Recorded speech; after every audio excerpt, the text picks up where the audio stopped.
Now open and may be seated. All right, good morning, counsel. Good morning, Ms. Reed. And, all right, Mr. Alessi, I will hear you on your argument on the voir dire. Bless you. Thank you, Your Honor. I'm just loading up my computer.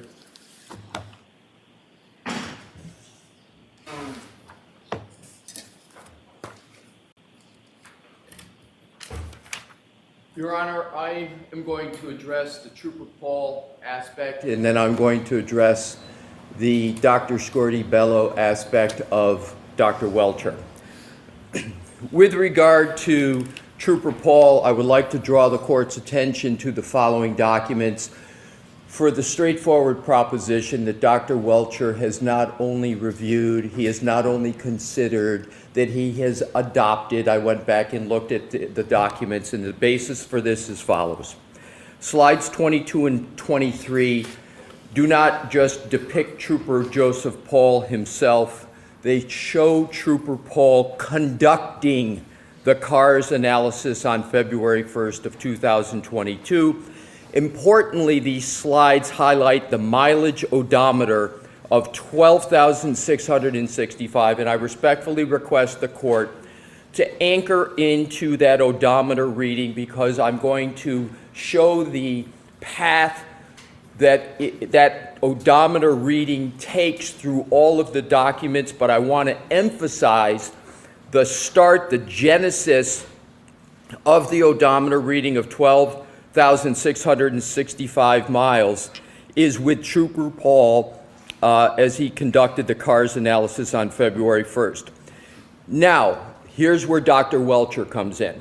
Dr. Welcher then uses this key data point, odometer 12,665, as the basis, the starting point for his determination of the locations and times for the events of January 29 of 2022.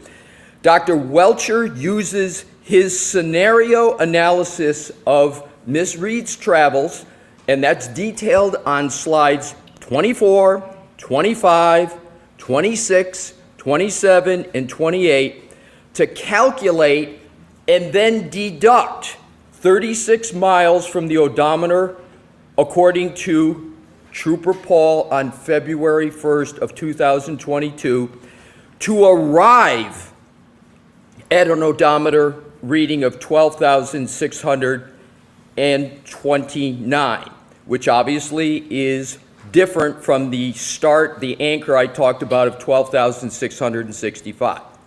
So the assumed odometer of 12,629, again, is based on Trooper Paul's CARS analysis in slides 22 and 23, are then used as a tether, a connection to the events recorded by the VCH and the Lexus on the following slides: 28, 29, 30, 31, 32, 33, 35, and 36.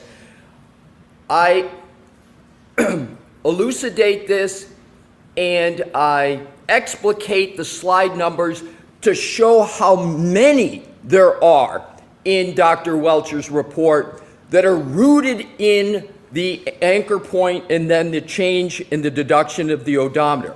So the events memorialized by Trooper Paul on February 1st, including the odometer reading, provide the foundation for Dr. Welcher's entire analysis of the VCH events.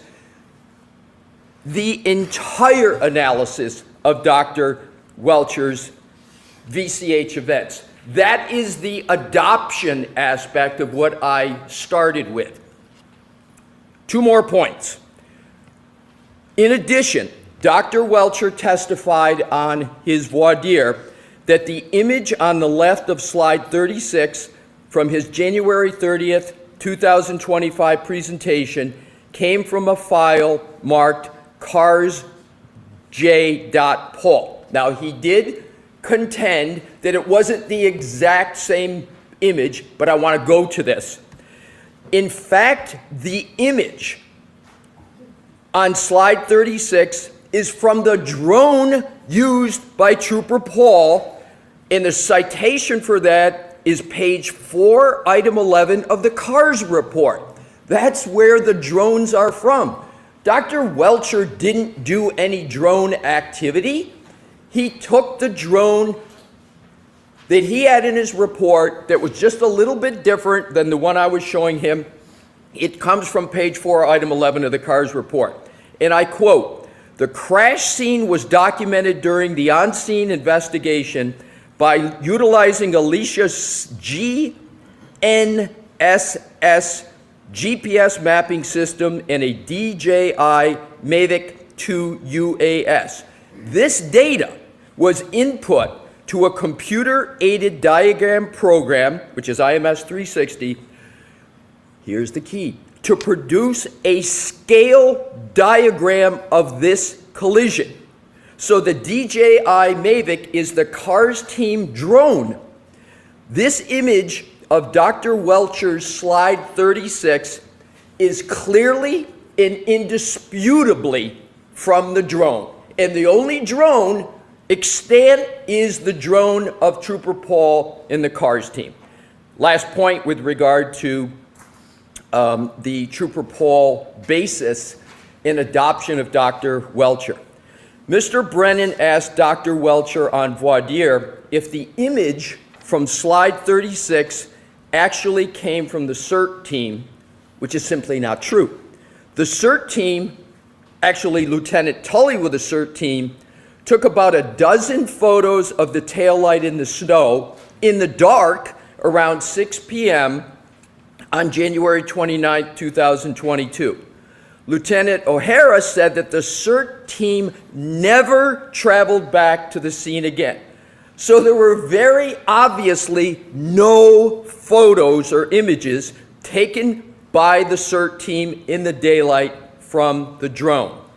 And I again refer to slides 22 and slides 23, where Dr. Welcher said it was more likely than not that it was Trooper Paul in those slides, but the point, whether it's Trooper Paul or not, is completely overwhelmed by what I just argued and presented as specific factual basis for a review, a consideration, and an adoption of the work of Trooper Paul. Unless Your Honor has any questions, I would now move on to Dr. Scordi-Bello. Thank you.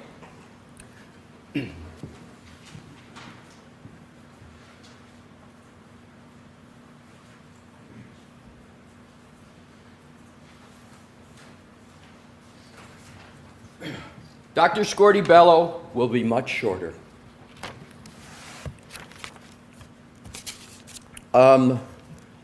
Mr. Woke, do we have the slide of the Dr. Scordi-Bello it's at the end of the slide presentation with her name on it? The TV's off, Oh. but I have If you just give the slide number, please. 131.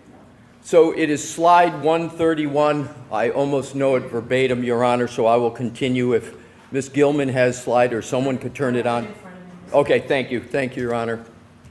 So with regard to slide 31, at the very top, and this again is a slide presentation of Dr. Welcher.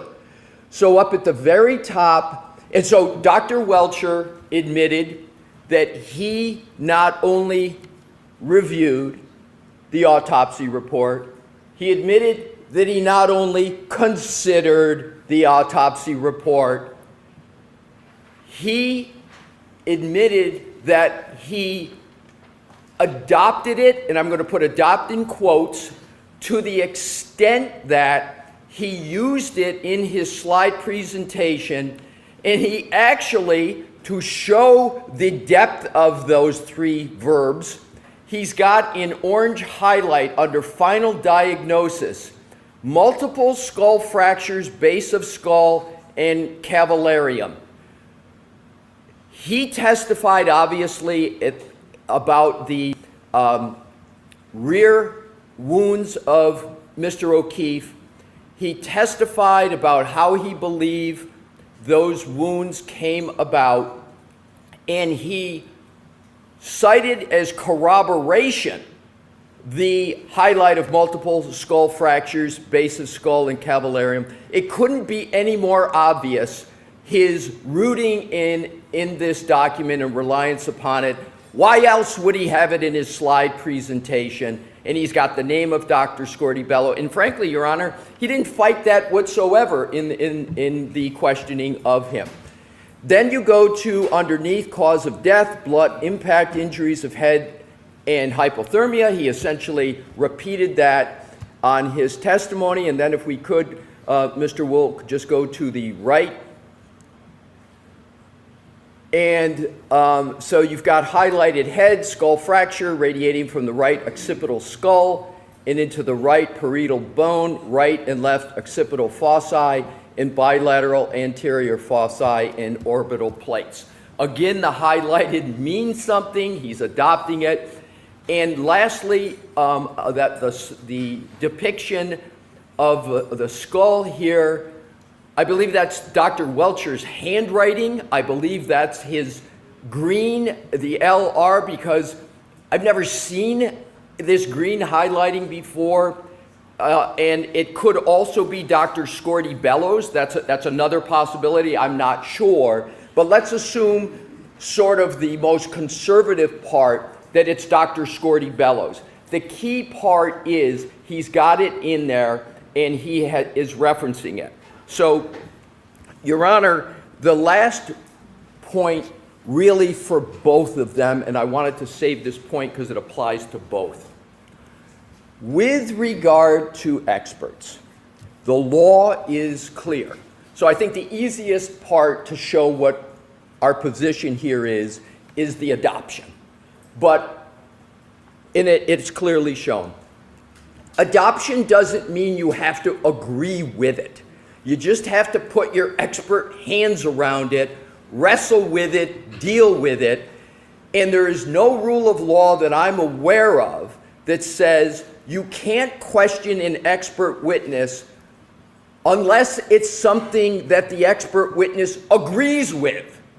If the expert witness has reviewed it and considered it, and especially if they've rejected it. The easiest is obviously reviewed, considered, and adopted.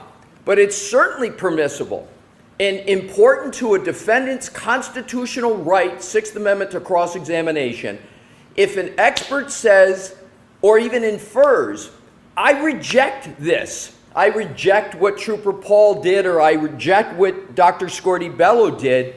That is decision-making of an expert that the attorney has a right to be able to test. Why did you reject it? What was your thought process in rejecting it? And that applies to both Trooper Paul and Dr. Scordi-Bello, because as I understand it, this witness, Dr. Welcher, is not, he says, I'm not relying upon Trooper Paul, which is completely false based upon what I just showed. But even if he just rejects it, in addition to what he has done, we have the right to test and get answers as to why he did it. And the same with Dr. Scordi-Bello. Once he goes to this level, Your Honor, I believe it's a straightforward right, especially of a defendant in a criminal trial, and especially of the stakes and the charges this high, that we get to test it. What I think, lastly, my point here, Your Honor, the Commonwealth is doing is this.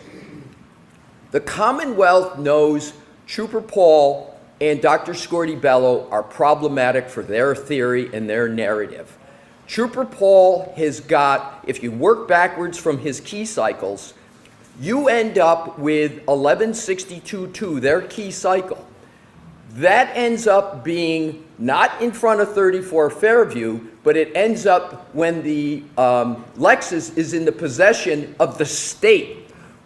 That is the result of that. And that was something that was addressed square head on in the first proceeding. We're not coming up with some fanciful ghost in the second trial. This was gone through extensively in the first proceeding. And I understand this is a new trial, but it goes to show it's not something coming out of the blue, etc. And with regard to Dr. Scordi-Bello, it was remarkable on the redirect that I've never seen a prosecution essentially go after the opinions and conclusion of their own medical examiner when they basically said, the medical examiner, I can't call this a homicide. The manner of death is undetermined. And the medical examiner says, I don't see any motor vehicle impact injuries. There couldn't be anything more apt, more probative than whether or not the injuries to the decedent are from a motor vehicle. The Dr. Welcher himself is saying they are. That's the essence of his opinion. It's the essence of his test. We get to be able to, respectfully, Your Honor, say, well, wait a minute. You said you looked at the autopsy, you said this, you highlight it, but you're going against the medical examiner on whether there's motor vehicle injuries. The experts can't, Your Honor, cherry pick and choose from documents. They can't use it as a shield and a sword. They can't put up, for example, Dr. Scordi-Bello's autopsy report, cherry pick things that benefit from them, and then and they did it on direct. And then all of a sudden on cross, when we want to go and test that, they say, oh, no, you can't do it. Your Honor, this whole argument is absurd. And it's antithetical to the Sixth Amendment. And even if, and this is my last point, even if this were merely a civil case, this would be routine cross-examination against the expert on the side. So in conclusion, Your Honor, I respectfully request that Ms. Reed and her team be allowed to exercise their constitutional right to cross-examination, the keystone of a defense in a criminal trial, cross-examination, and that they be able to take the shield that the prosecution is trying to put on us and be able to combat the sword that the prosecution has put forward with regard to trying to cherry pick from this information, and that we get to proceed, and we get to proceed undaunted from all the serial objections yesterday that interrupted my cross-examination. Thank you, Your Honor.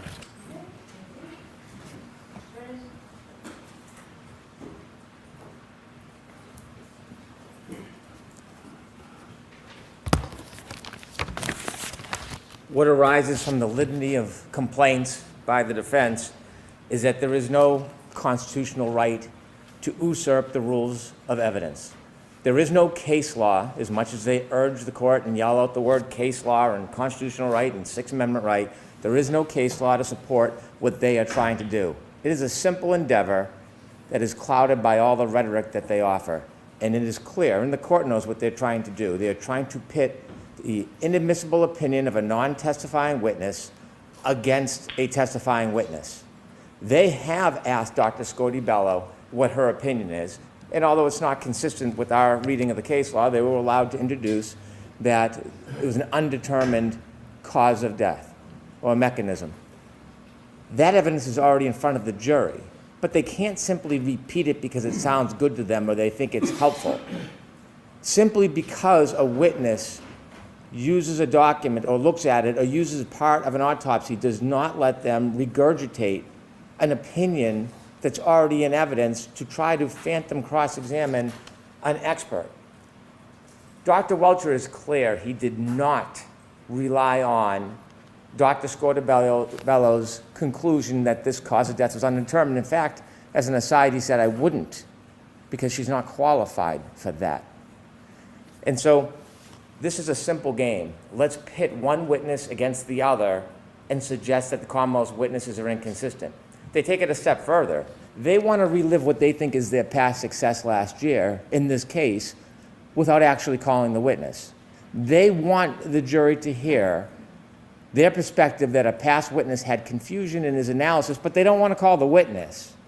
They want you to allow them to do that, not just shouting it out and have sustained objections, which has happened this entire case, but they actually want you to be able to allow them to ask Dr. Welcher these questions, which he did not rely on. We had a voir dire, he was clear. He did not rely on the analysis of Trooper Paul. He did not rely on that determination or undetermined determination by Dr. Scordi-Bello. It is that simple. They try to throw some fluff out and they throw around some documents. We have slide 22. Simply because there's a suggestion that Trooper Paul might be the hand in the picture is not an anchor, it's not a tether, it's not an adoption, it's no such thing. In fact, if you look at that photograph, it was taken by Zach Clark. So by the rationale of the defense, they should now be able to ask Dr. Welcher any question they want about Zach Clark's opinions, efforts, what Zach Clark did. It is a photograph that he considered, not an opinion, not an analysis. It has nothing whatsoever to do with Dr. Welcher's analysis or opinions. In fact, the evidence is to the contrary. He came out, conducted an independent analysis, did all of the work himself, considered documents, and he was specific about what was part of his opinion and what was not, and this information was not part of his opinion. They turned to the Google map. Bit misleading. This was generated by Google. Two separate people used the same program, but when you look at the CARS report and you look at Dr. Welcher's PowerPoint, it's different.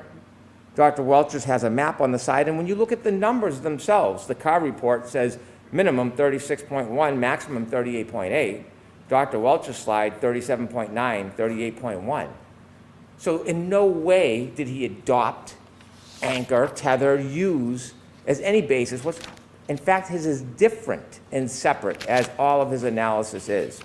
And so the portrayal of this necessity of information so they can sneak in inadmissible opinions with no witness is simply improper. There is no case law. There is no legal support for it.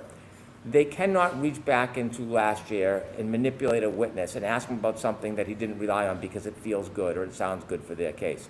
Dr. Welcher did not rely on Trooper Paul's analysis or reports, and he did not rely on the conclusion of Dr. Scordi-Bello of undetermined. If they want to call Trooper Paul, well, maybe they can try to do that, but Dr. Welcher is not the right witness for it. These opinions, to try to do a credibility eval, is a core preclusion in criminal law, a core preclusion. You cannot vouch for the credibility of another witness. You cannot comment. It's like asking, did the police officer lie when he said the light was red? It's the absolute same analysis. It just has a lot of icing on it. May I have a brief response? Very briefly, bring the jury, start getting the jury ready, please. Your Honor, with regard to Trooper Paul, Mr. Brennan did not address 80% of the slides that I addressed that showed the basis. When he talked about the picture, making it seem like the picture is the only thing we're relying upon, there's clearly other items, but even the picture, Your Honor, the purpose of the picture is it's got the odometer reading. That's why they took the picture, and that's the tether. So the photo is completely relevant. It's not who's in it, it's the fact that that's the odometer reading they're using. Next point with regard to case law. Mr. Brennan presents none to go against the common sense law that has been there for years. The other thing, Your Honor, is with regard to Mr. Brennan keeps trying to put my arguments into a credibility, like we're trying to attack the credibility of Trooper Paul. He says that we're trying to redo last trial. To the contrary, Your Honor, it's the Commonwealth that brought Trooper Paul into the second trial through Dr. Welcher and Dr. Welcher's reliance on all the work of Trooper Paul. They've brought it in here, and because of that, we get the right to cross-examine it. Last point. This is not about credibility. He keeps saying something that's not happening, that we're going to attack the credibility of Trooper Paul. What we want to do is to say to Dr. Welcher, you have brought up Trooper Paul. You have used his odometer reading. That odometer reading tethers through to Google. It tethers through everything you're doing. It's the foundation. But what you're ignoring, Dr. Welcher, are all the key cycle results that come from that odometer reading that you relied upon. Dr. Welcher himself can't cherry pick grab things that he needs from Trooper Paul to do his analysis, and then the Commonwealth say, but you can't go after that because it somehow has Trooper Paul's name on it. It's illogical, Your Honor, and it's incorrect under the law. Thank you. So I disagree with you, Mr. Alessi. I'm not allowing in the line of questioning regarding Trooper Paul, and I'm not allowing the line of questioning regarding Dr. Scordi-Bello. So that's my ruling. Let's bring the jury in.